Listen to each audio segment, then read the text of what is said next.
Hi, my name is Ned Kelly. This is my response to Stefan Molyneux and his take on the Phil Robertson of Duck Dynasty affair. I was not following this whole Duck Dynasty reality TV show.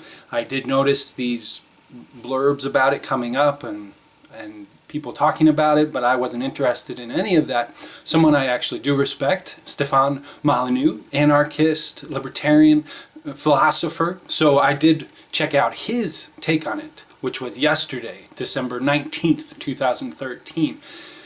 First of all, before I get into that, I remember the days in reality TV when you wouldn't get fired from the executives of the network. You would, your housemates would kick you out for sticking your finger into the peanut butter jar, like Puck in the old the real world. That was reality TV. I don't know what this is when the executives fire you for saying something. That just shows that reality TV is not real. Maybe it never probably really was real.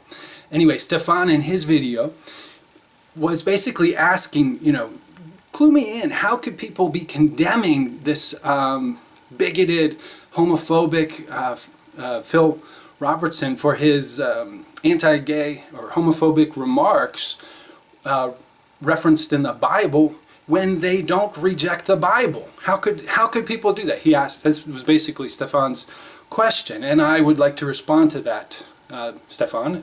My take on that is, well, you're creating a false choice. Basically, you're saying you either have to accept everything in this book, the Bible, or you have to reject everything in the Bible. Now, first of all, this isn't really a book. It's a collection of writings. It's a collection of stories, of narratives, of some poetry, of songs, of letters or epistles.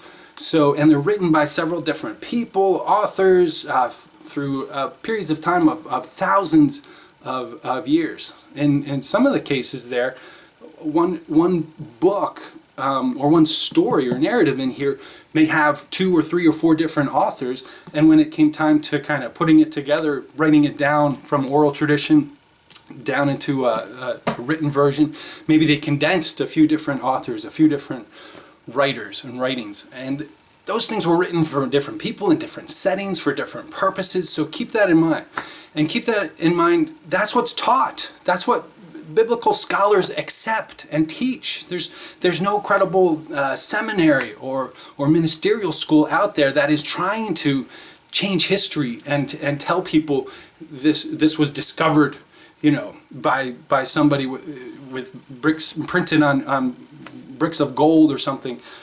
That's just not the norm. I'm sure there are some who do consider this as infallible, as a whole, as literally true historically. I can only speak for myself. That's not the way I look at this. And people I know in my community, that's not the way they look at it. There's a full spectrum of ways to interpret this, of ways to get meaning out of it, of ways to get support out of it. Much of it is metaphor. Much of it is metaphor. So to be told you either have to accept it all, literally, as I think you should accept it, what divine inspiration means, my definition of the Word of God, what I'm imposing upon you as what you need to believe in order to accept this, or you have to reject the whole thing. I don't accept your your choices that you're offering me. So that's the main thing. Now, if your point is that I think you know that, Stefan. I think you honestly do know that people can have a whole range, a whole variety of interpretations of the Bible. People get all sorts of different things out of it, meaning out of it, without thinking that they are supposed to kill their children or all sorts of the evil things that are stated in there. I think you know that. But your point, that if we're going to condemn Phil Robertson, we ought to perhaps question or challenge priests for the things they teach. If they're teaching fear, if they're intimidating people and using this as a weapon. Sure, I take that as a very valid point. If you will at least consider my point that there is value, there can be value in religion or spirituality, or perhaps even both at the same time. If you'll at least consider that it doesn't have to be an all or a none, or a nun or a priest, for that matter. Anyway, thank you very much. God bless you, and Merry Christmas.